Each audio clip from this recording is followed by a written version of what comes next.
I think I like So What. I think that as a piece is just very distinctive, but I really like them all equally well. I really like Blue and Green a lot. It's gorgeous. It's a great ballad and one of a kind song too. Blue and Green is one that touches me fairly deeply. Today, my favorite tune that we played is actually Blue and Green, which has been my all-time favorite. Well, I love all of them, so it would be really hard to pick a favorite.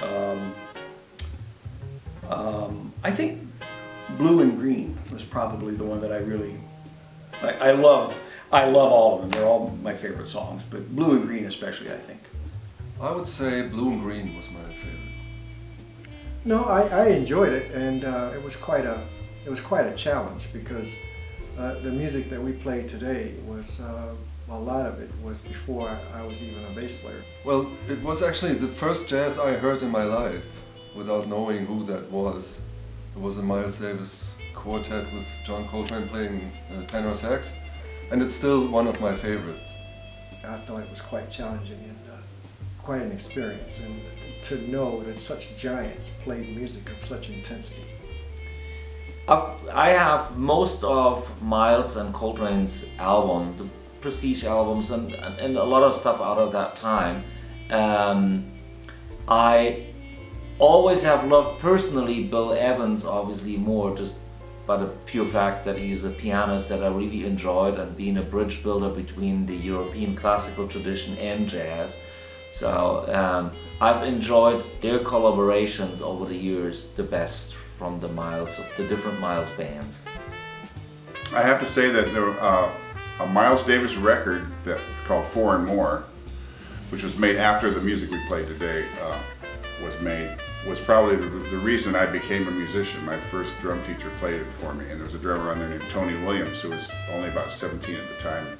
He really inspired me and made me want to do this for a living and get very, very deeply involved.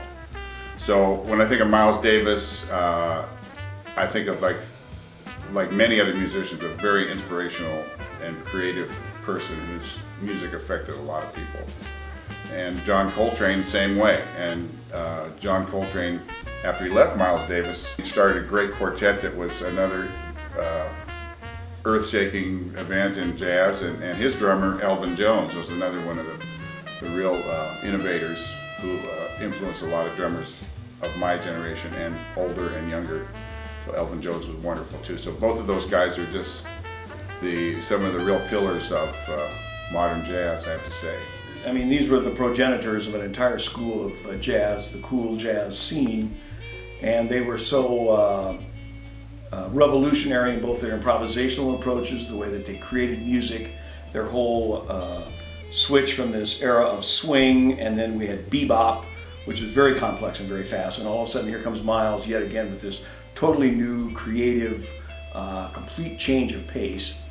And then again, after this cool jazz movement, he will actually fuse jazz and rock together to create jazz fusion with the first record that kind of blended the harmonic aspects and improvisational aspects of jazz with rock, which came in the first album called Bitches Brew. But this Kind of Blue album was a revolutionary album in the late 50s because it really changed the entire approach to jazz and sound and improvisation.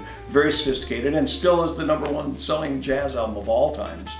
And so this film that's being done, Trane and Miles, this was the music that session was about and the film was about, so we were delighted to be able to recreate some music for the film. Thoughts they're very difficult thoughts because they're giants that, have reached a level of artistic development that is off the charts. They'll be remembered for many, many, many, many years. So it's really hard to put that in words. I mean, it's almost impossible, actually.